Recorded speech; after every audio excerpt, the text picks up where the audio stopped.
The happy birthday song is traditionally sung to celebrate a person's birthday, and according to the 1998 Guinness World Records, is the most recognized song in the English language, followed by the close second for He's a Jolly Good Fellow. But pretty sure that one is suffering a little bit these days due to millennials. The melody for Happy Birthday Song, which is also sometimes referred to as Happy Birthday to You, comes from the song Good Morning to All, which has traditionally been attributed to the American sisters Patty and Mildred Hill in 1893. Now, copyright law allows for certain private, non-commercial uses of copyrighted works, uses that would normally not qualify as a public performance as set forth in the copyright statute.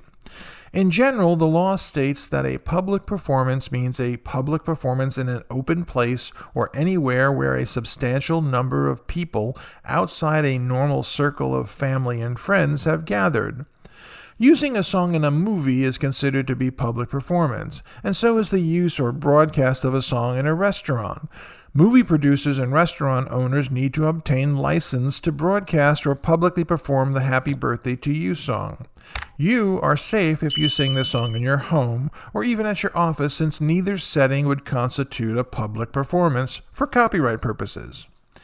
Now, you may be curious and ask yourself, well, just how much does it cost to be able to play the Happy Birthday song in a public performance setting?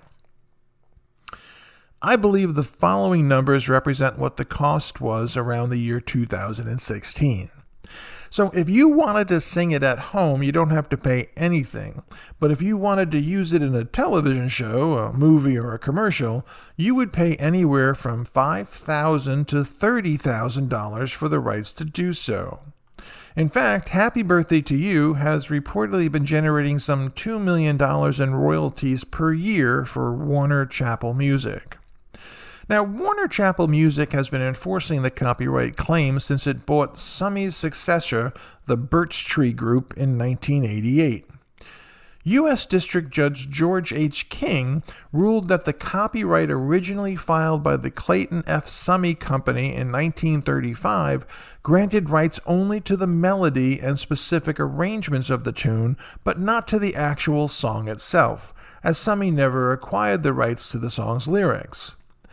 Then, in 2016, a federal judge ruled that the music publishing company that has been collecting royalties for the song Happy Birthday to You for decades does not hold a valid copyright to the popular celebratory song. According to a court filing, music publisher Warner Chappell will pay $14 million to end a lawsuit challenging its hold on the English language's most popular song, Happy Birthday to You. Additionally, the settlement stipulates a proposed final judgment and order that would declare the song to be in the public domain. A memorandum in support of the settlement sings the praises of the deal as truly an historic result. U.S. District Judge George H. King will have to sign off on it. Now, Warner's was expecting to have Happy Birthday under copyright until 2030. An IP valuation expert retained by the plaintiffs estimated that the song was to reap between $14 million to $16.5 million in the next 15 years.